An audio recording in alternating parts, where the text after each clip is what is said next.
Now before this video begins, let me put some few disclaimers out there. This is referring to small organizations.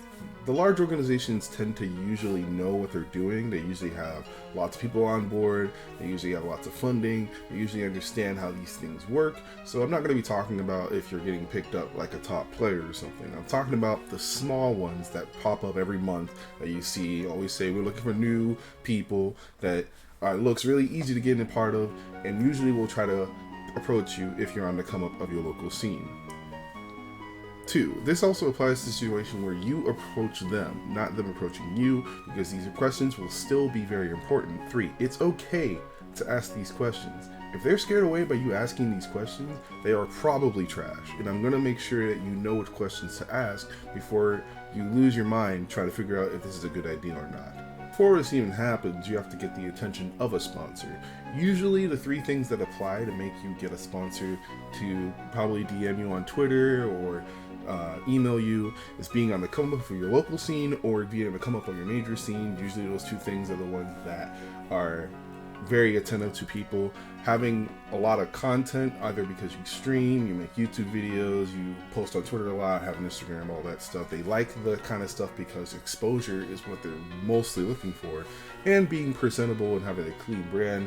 Usually they try to go for people who aren't toxic, aren't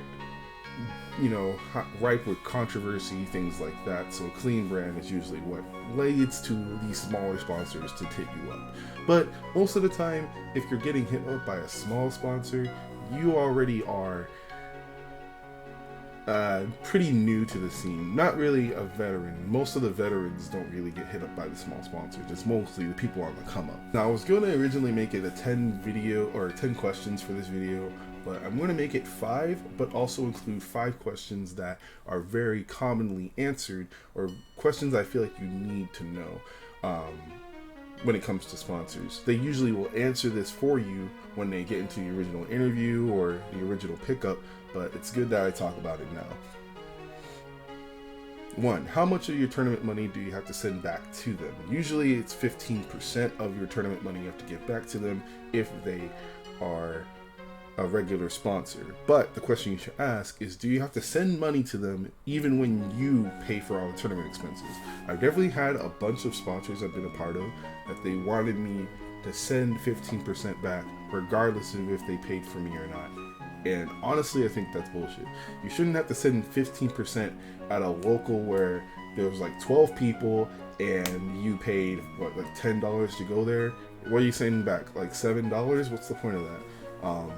But it was in the contract and they force you to do that. So make sure you ask that question, because a lot of times they expect just putting the 15% means everything. When I really think it's better if it's only events they sponsor you. That's a good question to ask. How much would a sponsor cover when it comes to tournaments? I think it depends mostly on sponsor, but usually it's just tournament entry if a small sponsor, because that's only like what, $10, $20 at most. If you get a good or a really nice sponsor, they'll pay for everything. They'll pay for gas, they'll pay for food, they'll pay for entry. But when it comes to majors, how much will the sponsor cover? Because that is the biggest difference. When it comes to the smaller sponsors, they'll try to usually say, oh, we'll cover the tournament entry, but the tournament entry is like $100.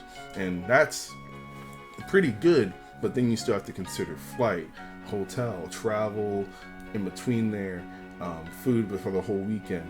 Most majors cost around $500 if you're smart. And most of that's the plane ticket. If you can get a sponsor that will cover most of the plane ticket, most of your or hotel, those 2 are the really most expensive ones, then it'll be golden. But you have to make sure you ask them, because a lot of people will just make assumptions that, okay, they'll cover the whole tournament entry fee and not have to figure out the rest of themselves. Maybe they'll do less, maybe they'll do more. You have to just ask. Will you get a jersey? Most likely yes, but will you have to pay for it out of pocket is the question you should ask, because a lot of times jerseys are just designs they put on a website. The making of a jersey costs like probably $50 usually, and they might expect you to pay out of pocket. So make sure you ask that. They may make it seem so illustrious, like, oh yeah, we're making jerseys and jackets and handbags and controllers and all this stuff, but someone's got to pay for it, and they might expect it to be you.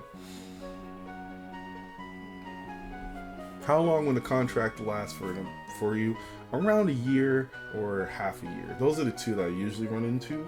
But the question I usually ask is, what will you be contractually obligated to do, and what happens if you don't do it?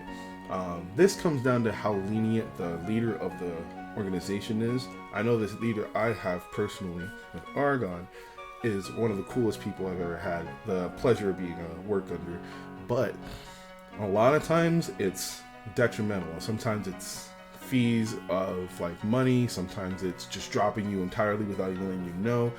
It's really strange. Now, usually when it comes to what you're contractually obligated to do, of course, wear the jersey wherever you go, say what tournaments you're going to, and make hashtags on Twitter. Those are like basic stuff. But when you stream, a lot of times they would like it if you had an not Argon, well, that's my sponsor, but they would like it if you had your sponsor on the top right or top left, or they will love it if you had, you shout them out at the beginning or the end of videos, things like that. The contract will be pretty long, most likely, but a lot of times they will just forget to include kind of things like that, and maybe it makes them a bit bitter if you're just taking their money and not doing anything. I think it's just, they're going to expect you to do certain things. Whether you're contractually obligated or not is important to ask, because it's one thing to be nice and be like, oh, I'm going to this tournament, let me shout out my sponsor. Another thing if you're supposed to do it every time. And 5, and one of the most important things I always ask, where does your sponsor's money come from? Most likely, most of the time it's from other sponsors that you have to promote. It's usually like G Fuel, or like things like powdered energy drinks are pretty popular. Red Bull's pretty popular. Things like that. Merch sales that you have to maybe promote. Usually the super small ones that are just starting up won't even have merch, but eventually they're going to try to do it because merch sells and it's pretty nice. Or out of their own pockets. A lot of times it's just, okay, they work a lot of hours, but they want to make this organization grow, so they just pay for it completely themselves. And it can be a little weird. It's kind of like, yeah, I mean, that's what a sponsor is, like they're sponsoring you, but they might expect a lot from you just because they're doing it out of their own pocket, which can lead a lot of bitterness if you don't do it.